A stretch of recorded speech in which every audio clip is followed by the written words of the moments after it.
Okay. Let me know when you thumbs up if you guys are ready, I guess. Thumbs, thumbs, thumbs. Okay. Okay, I'll just start it. Okay. Hello and welcome to this week's VAR on Air segment. My name is Peter Vu, one of VAR's interns, and today we are hard launching our Cơm Gia Đình project, a community cookbook. And with this project, we'll be learning more, or with this, sorry, sorry. You're good. Okay. Okay, I'll restart. Okay. Hello and welcome to this week's VAR on Air segment. My name is Peter Vu, one of VAR's interns, and today we're hard launching our Cơm Gia Đình project. This will be VAR's community cookbook, and today's segment we'll be learning more about the specifics of it and the goals that we're trying to accomplish with it. And I'll pass it on to Jay. Hello, my name is Jay. Oh, sorry. Hello, my name is Jay, and I am a bar intern who is currently the graphic designer for Cơm Gia Đình. So I've been kind of working on our marketing plan and also the branding guidelines of our cookbook. But I wanted to give Anthony Lay, our project manager, and Philip Nguyen, BAR's executive director, the space to talk more about this cookbook and what it means to us, an organization, but also the impact we hope to bring to like the Vietnamese community here in San Jose. So with that being said, Anthony and Philip, feel free to introduce yourselves here. I'm glad to be here. Philip, you want to go first or you want me to go first? What works? Go for it. It's been a minute since we've been on VAR and Air, and it's good to share the space with you, Anthony and Peter J. So Yeah, it is really exciting to be back. I think the last time I did VAR and Air, we brought somehow ghosts into my room. That's a feature of VAR Ween story if you all want to talk about that. But I'm not going to displease the gods. I am actually here to talk about myself and the project we're working on, and then I get to share the spotlight with you because this is an exciting project. Something about myself first. My work I do on a day-to-day, I guide and empower people in various areas of life to achieve the results they want, right? So people call that a coach. I call that a breakthrough specialist. I call that the life strategist. I make magic happen in people's lives. That's how I call myself and I advertise myself. I'm also a photographer and foodie and a traveler. If you follow my Instagram, you'll see me. I'm traveling everywhere once a month, at least twice a month. And I get to share that love of food and photography with the Cơm Gia Đình project and a little bit of like my love for the Vietnamese community. So that's how and why I'm here. awesome. Thanks, Anthony. Yeah, I remember, I think it was maybe a year or two ago. It's really amazing to see how Peter and Jay, you two have been sort of our stand-in MCs for the VAR and Air program. That is also on AMKVVN 1430 radio. I think it's Sunday mornings, right? This is a project that we started during the pandemic, and Cơm Gia Đình also kind of emerged from this era of the pandemic, not just the pandemic, but when folks began to think a little bit more deeply and critically about these issues around like racial justice, around anti-Asian hate, around the power that we really have and this opportunity that we have to like tell our stories in different ways.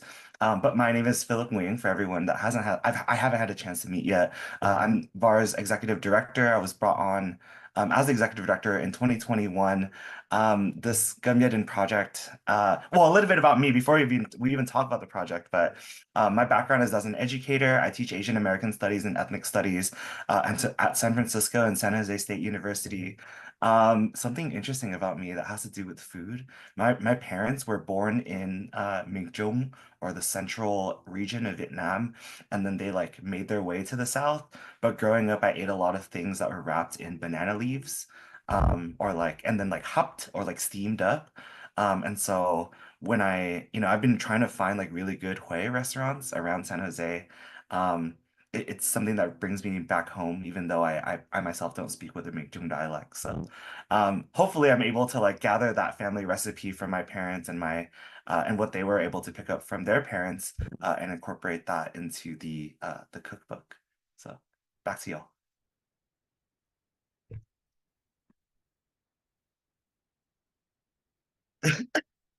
As Peter like comes back from being laggy in the back of his car doing VAR and Air, All right, we've thank you all both been of there, you for like Peter. introductions Oh, there he is. of your but the Oh gosh. is this better? Hello? Sorry. Hello, Is hello, this better? We hello. can edit this. Yeah. Oh my You sound gosh. good. Hello? Hello? Okay, we can edit this. Hello. Okay, does this sound better? Sorry. Hello? You're Is good. this Yeah. good? You know what? Yes, Okay. yes. I might have brought Okay. the ghost back because this is exactly what happened the last time we did the bar wings. So Peter, I apologize. That is the ghost that followed me around. I don't know how to. No, you passed it on to me. I am so sorry. Yeah, we're recording It's this okay. like I'll do. for all the listeners, we're recording this like the day before Tu, and at our last intern meeting, we're trying to like we asked the interns like, oh, what do y'all know about the lore behind Tu as well? And nobody can answer, so I'm sure it's like the old man on the moon like punishing us for not knowing the history behind Vietnamese culture, as we enter the fall season and spooky season as well. So, Peter, that's you. If the ghosts aren't still haunting your webcam. Okay. Okay. Well, back to what I was saying. Thank you, Anthony, for introducing yourself and your background, and thank you, Philip, for doing the same thing, but then also introducing our Cơm Gia Đình project and the what VAR on Air was really meant for originally and how it's grown. So, for the listeners who have previously been involved with VAR's Black April events, you might recognize recognize the name Cơm Gia Đình. And so, Philip, can you provide some insight into the inspiration behind Cơm Gia Đình when its earliest version was launched at the 2018 Black April event? And how has the project vision shifted since then? Yeah, definitely. So that's some good background context. For folks that have been to VAR's Black April events that we've hosted at the San Jose City Hall's Rotunda, which we plan to host at San Jose City Hall's Rotunda on April 30th, 2025, next year, where we will be hopefully presenting the Cơm Gia Đình anthology, the cookbook filled with recipes and stories from our community members, which Anthony, I think, will be talking a little bit more about. But to go back to our origin story for Cơm Gia Đình, it actually begins in 2017, which is the beginning of VAR as a nonprofit community-based organization, as well as our first, I believe it was our first SEEDS program, which stands for Student Engagement and Education for Development and Success. It's our summer youth program open to students from across San Jose, Santa Clara County. That program, our mission is to organize, educate, and advocate for our community members. And for the SEEDS program, over the course of the summer, every week, we introduced the Vietnamese American, but also just broader Asian American youth who are at risk from low income backgrounds and communities to join us and learn more about the Vietnamese American experience here in the South Bay. And a really big part of that youth program was that at the end of the program, all the mentees, the youth who participated in the program, got together to come up with some sort of project that they felt like represented or reflected the issues and experiences that they faced as youth in this area, right? And so from that first Seeds youth program emerged this idea of Cơm Gia Đình, right? One of the things that they felt like connected themselves with each other, not just with each other, but with their parents, with the people that they came from, with their idea of community, was being able to sit and eat with each other, right? Being able to understand that the place where they had the most real type of conversations was around the dinner table, right? And there was this sort of modus operandi, I would call it, or like this way of operating in a Vietnamese American cultural context, right? That provided this like very unique and very intergenerational opportunity to like share life stories, life lessons, and lessons from the lives, right, that we don't really get to hear all too often from the people that we come from, right, and a chance for us to really share our stories of what it's like to grow up and like what it is that we learn out there in the world, right, with the folks that we come from. Um, that's what I personally wasn't there for that first Cơm Gia Đình Siege Summer Showcase that the mentees had put together, right? But I think since then the project has really we've been able to look back at that first Seed Summer Showcase at the original idea of what Cơm Gia Đình has meant for our community members, for the youth and the elder generation, and really turned it into this project, which in 2022 we were able to get funding from from the County of Santa Clara. Office of Supervisor Otto Lee's office through the Urgent Grant, which one of the aspects of that grant was to focus on racial justice. We wanted to find a way to, again, amplify the stories of our most vulnerable, marginalized community members, right? during this time of COVID, this time of anti-Asian hate. And we had this really unique opportunity to collect these stories, to collect these recipes. And then next year, in that for the anniversary of 50 years of Vietnamese American experience here in San Jose and Santa Clara County, we're able to paint this picture and almost present this gift back to our community members, right? Back to the people who we came from, back to the people who we sit at the dinner table with. Thank you so much for like sharing the origins of Cơm Gia Đình. I knew like Cơm Gia Đình was a part of our Black April event, but I actually didn't know that it came from like a seeds showcase. So that's actually pretty interesting that it's evolved so much from just that mini like showcase and during seeds to like a Black April kind of exhibit, and then to now a whole cookbook that we are like aiming to actually publish and release. That's like so it's so cool to me. But now that we've heard the origin story, Anthony, can you share your thoughts on how Cơm Gia Đình is different from other Vietnamese cookbooks? What makes it unique? Yeah, would love to. I'll start off with like how I started out, and then I want to add on to about the team and stuff too, and how is that different. So I was told about Cơm Gia Đình. I knew about it for some time. We actually have a Facebook group, right, of like board members, staff. I get to be the cool kid, right? I've heard stories about that in the past. Only recently I found out was okay, there's a project that we've been wanting to do for some time, and it was the Cơm Gia Đình project. And shout out to Mimi. Mimi said, Anthony, hit up Philip. I think we can use some of your like love and interest in food, photography, and your Vietnamese culture to put this together. And I said, yeah, sure. So talked to Mimi, I talked to Christine, board members, I talked to Philip, and what they did was inspire me to have this vision. And one of the things I've seen that's gonna, what I imagine will be different, is a lot of times when you see cookbooks, they're by individual chef, right? Shout out to Chef David all the way in Oakland, right? His book looks really good. I'm waiting for it to come out. Has some inspiration for me. I've been inspired by I think Helen from the Tan Long restaurants. They have their own cookbook too. But there were individual stories. I think something that you don't see a lot is the community story. And I don't think you see a lot is the community involvement in the story. So for those who don't know, Jay has been helping with some of the background design, the font, and she's a bar intern. She's in the there in the community. Okay. Then you have we're going to have an outreach in the future, right? We're going to ask the community for recipes, ideas, and pictures and stories. It's the community coming together and putting its cookbook. That's something you don't see often. And it's also part of VAR's commitment to continue building bridges between the different generations. Now, which leads to part two, which this is what hits me and struck me so much, is I'm an uncle and a godfather. My sisters have 2 kids each, so they have 4 nieces. For some reason, the VAR family keeps on calling me Uncle Auntie, Uncle Anthony. It's probably because I come around with the camera all the time taking pictures of the family events. And when I see that, what I imagine is that you sit with your kids, right? Or in my case, my nieces, open the book and you go, hey, I want to tell you the story. This is a story of me and like many other people in our community, where I go home, I'll smell the bánh cuốn just cooking and sizzling, right? And the thịt nhân just being put there, right? And you ask your mom's like, hey, can I get more? And you ask her how to do like your favorite style, right? Or the bánh xèo, you hear the sizzling of that as well, right? And you're like, oh, I love mine crispy. A little bit of like the beer can or coconut soda, depends on what your style. And you get to share that with your kids or your niece and nephew. But then also the other part is you have a chance now to share that maybe with your parents, right? You could we're spanning like 3 or 4 generations here, right? Sharing our stories, connecting through pictures, through recipes, connecting through the stories of our resilience. And some part of the description you'll see in some of the marketing too is it's not just a story about how family gather. It's talking about the story of like, maybe you found love. Maybe you found love through hardship after so many trials and you finally found it one day.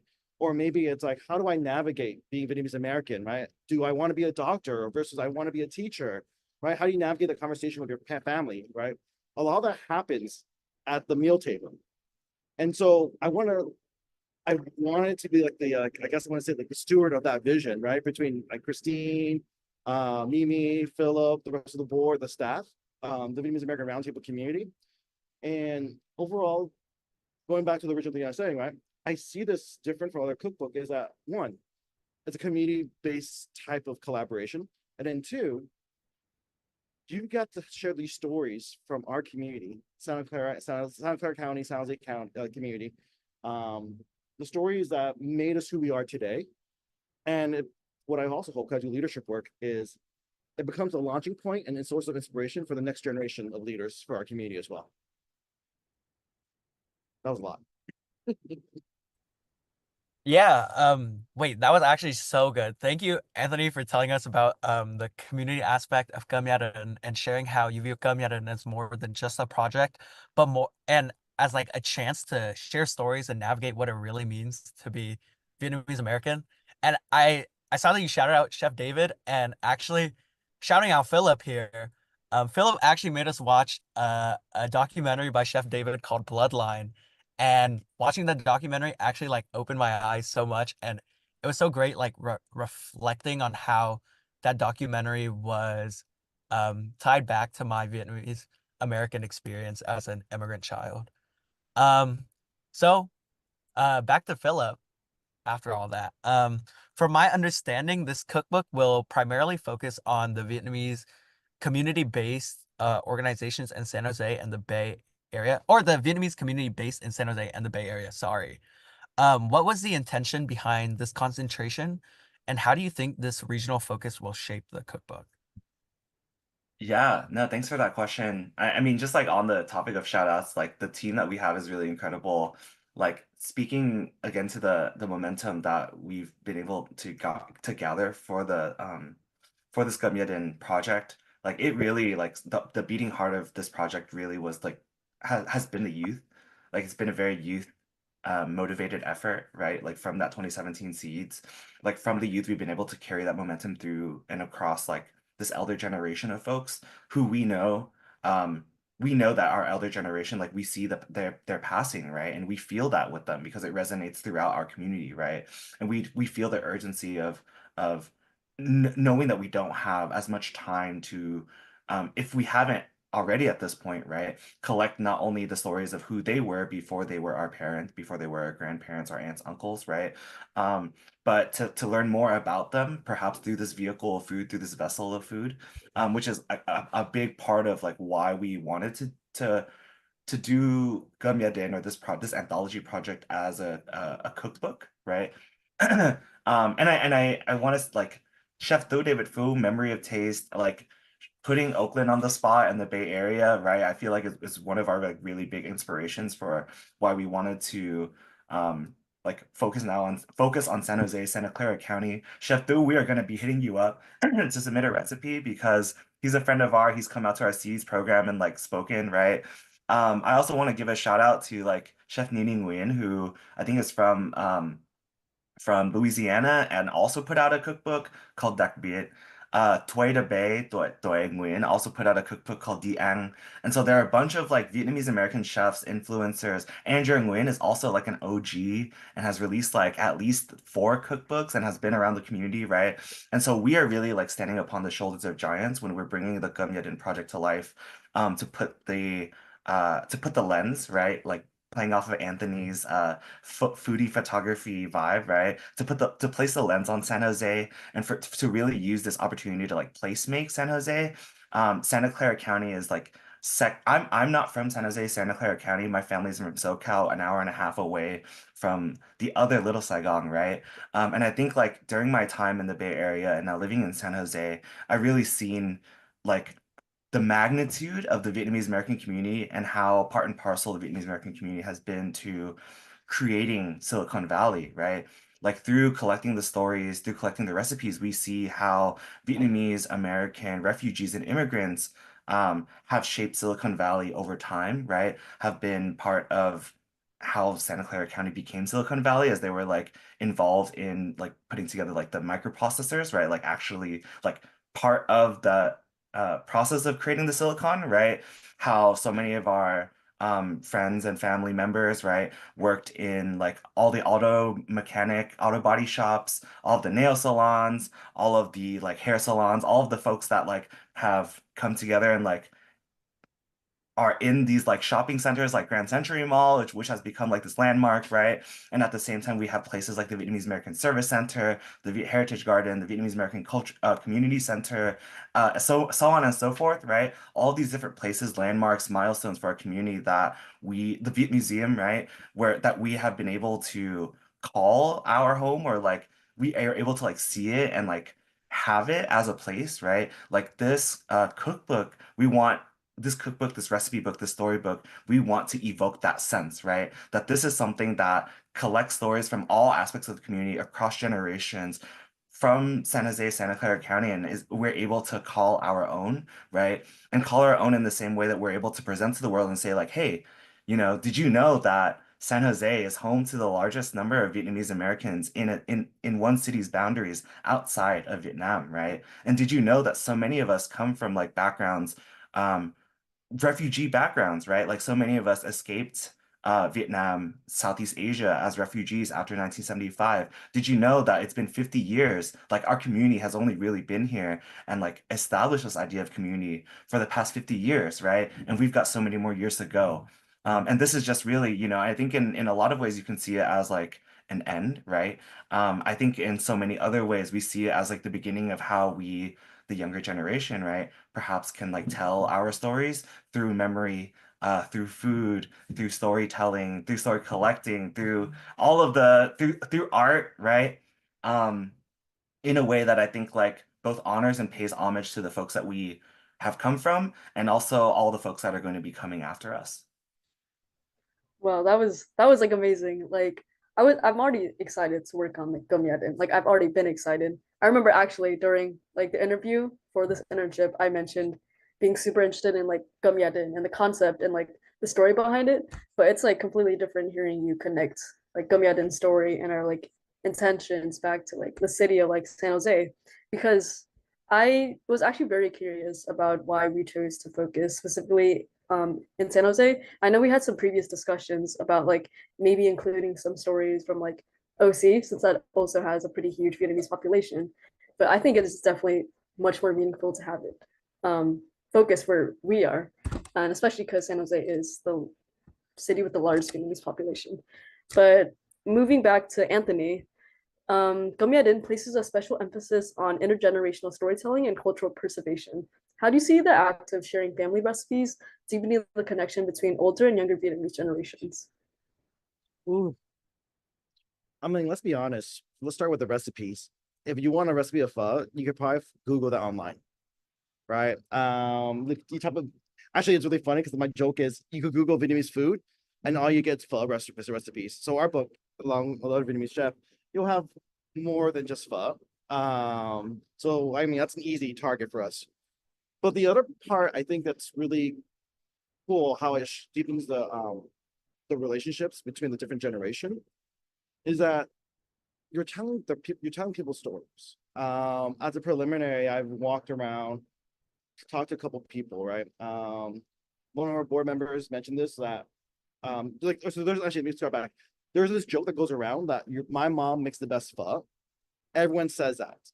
And then when I talked to this board member, she said, my mom can't cook. So they didn't have that story. But the story was her uncle was the cook who fed multiple families, right? Not just the immediate family, the multiple family, right? And there was always one recipe, there's always one meal they go back to that reminds them of their uncle, but also reminds them that how he fled Vietnam and how he was by himself in the US and how he had to learn how to cook. And when he finally was able to bring his family over, not just his immediate family, right, but the extended family, he was able to cook and provide for them in that way. That story you don't get often, right? That's critical to like survival. When I say critical to survival, it's like the food is critical to the survival of the community. And not just the community. I would even say it's critical to the nourishment of our soul. Okay.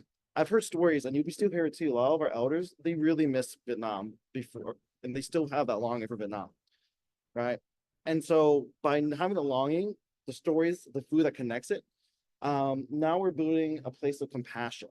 And Philip, remind me again, right? Because this is I remember, right? The cookbook, our byline is a gathering of Vietnamese recipes infuse, my bad. So gathering of Vietnamese recipes infuse, right? Stories of resilience. Is that right?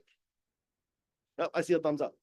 And that's what the book is about. We get to share our resilience story. I mean, give me a good hero story. I love it, but tell me my Vietnamese like heritage and how much we like overcome over and over again, especially the past 50 years. Um, you're gonna see me cry.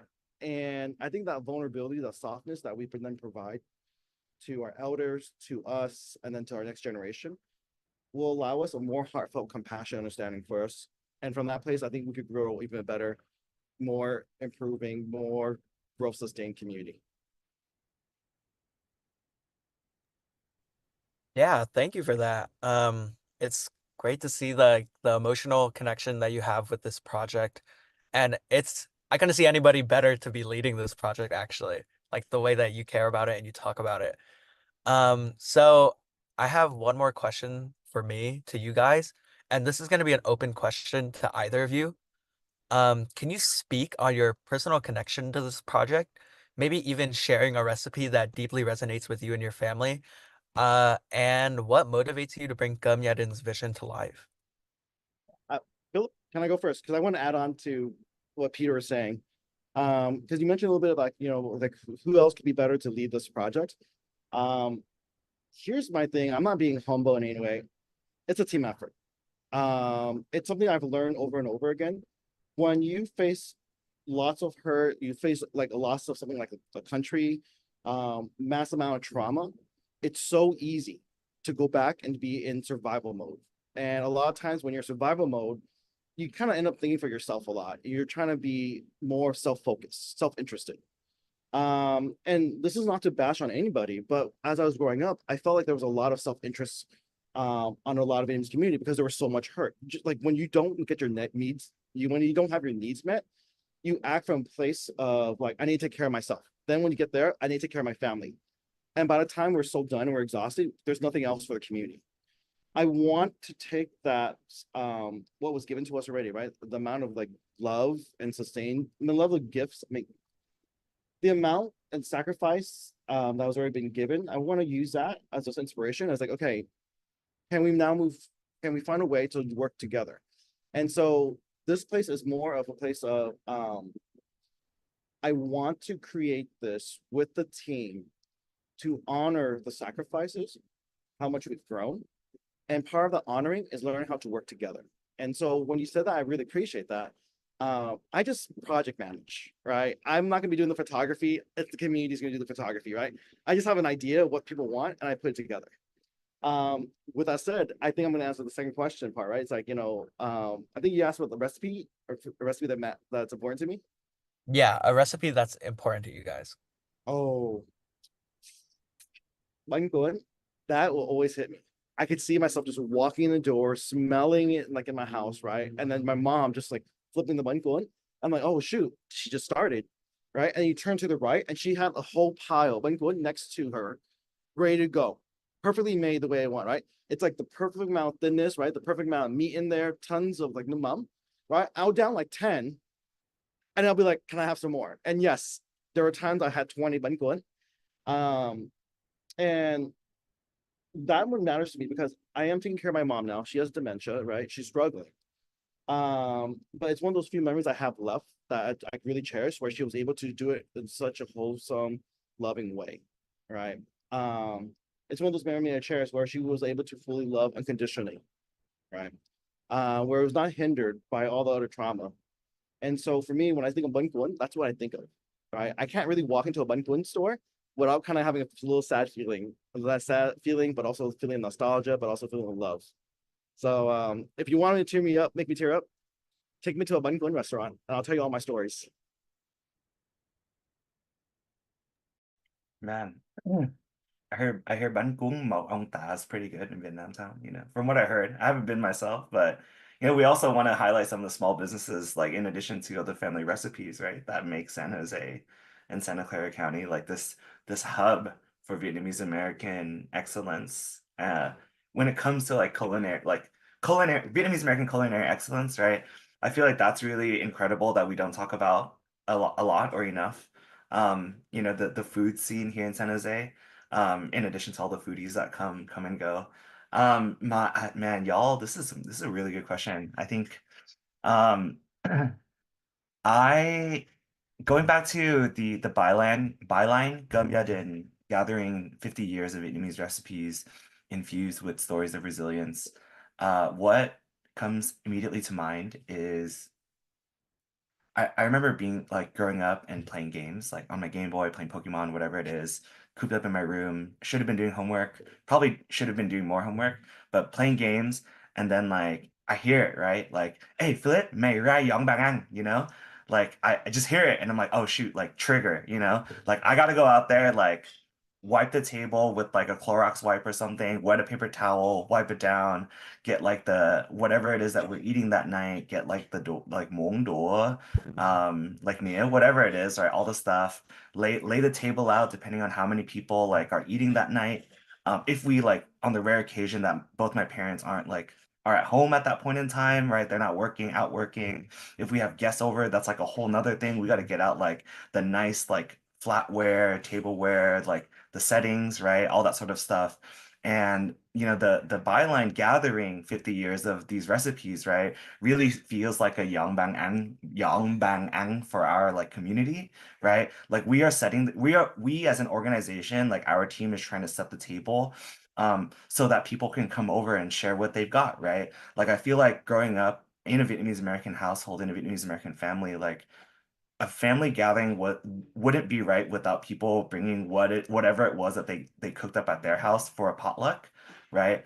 And in a way, like the Cơm Gia Đình project to me is essentially a potluck, right? Like everyone has a recipe that their family has made for so many years, right? And I grew up during the time of like before the Người Việt San Jose Facebook pages, before the Ang Vak San Jose pages, right? Where you can like all these people are like posting like all everyone's aunties is like posting pictures of like these party trays on Facebook, right? Like my mom was the auntie that made bánh bột lọc, and like I remember she would get calls, you know, and I would be there like wiping down the banana leaves that we would get, you know.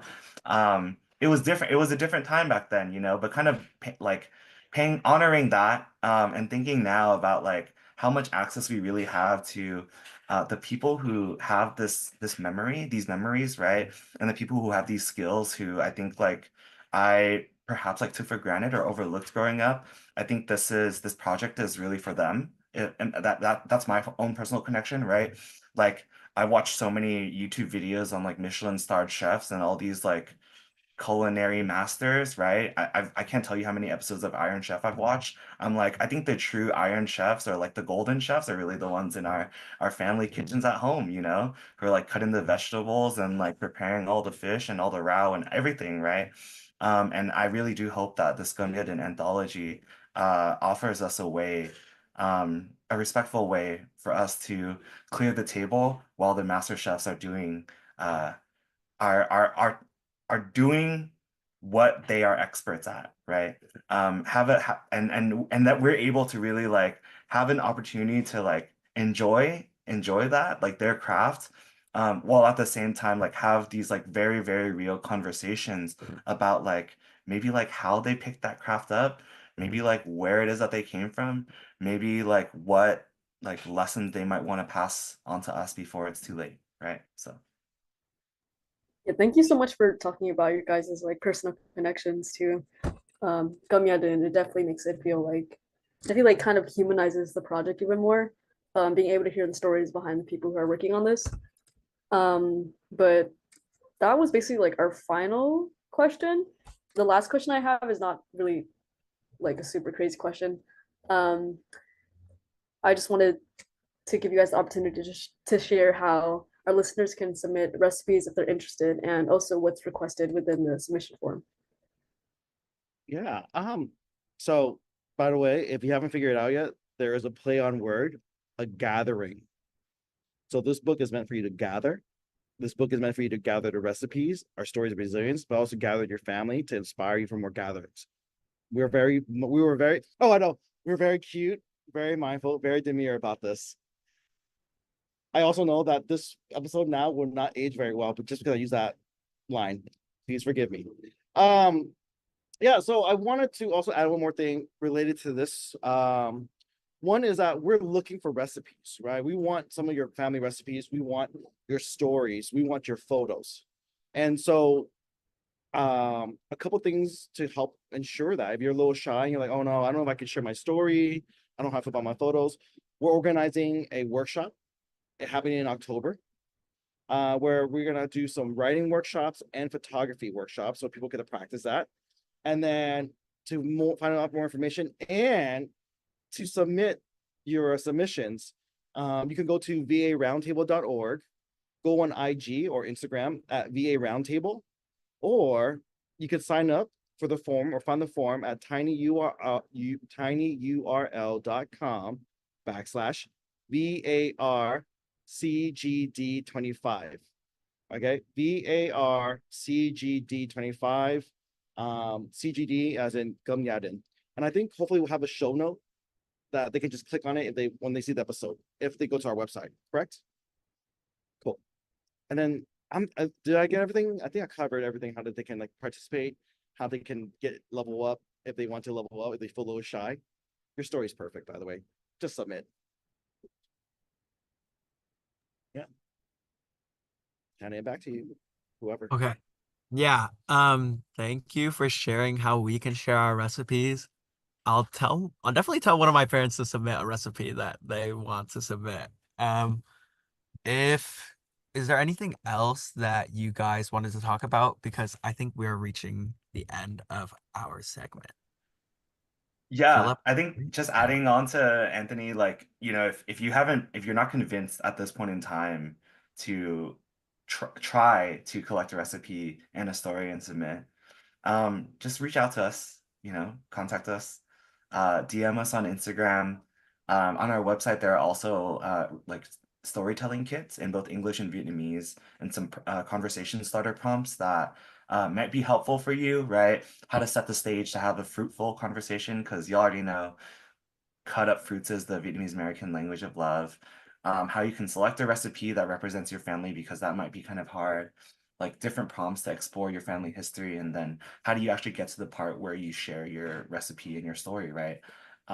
We're also going to be hosting, like sharing a lot of that on our social media pages, our newsletter. So make sure that you're signed up for those or following us. And then just stay on the lookout. We might be hosting some food-oriented events, social gatherings, play on words, so that we can get to know y'all and y'all can get to know us, so that it really does feel like community, and that we can maybe share a meal together and break some bread and get to know each other a little bit better. So just want to thank everyone for listening to VAR on Air and for your recipes and family stories in advance, because yeah, it's important not just for us, but for everyone after us who will hopefully be reading the book. Okay, cool. So if that's it, then we'll just end it here right now. So bye everyone. Thanks, y'all.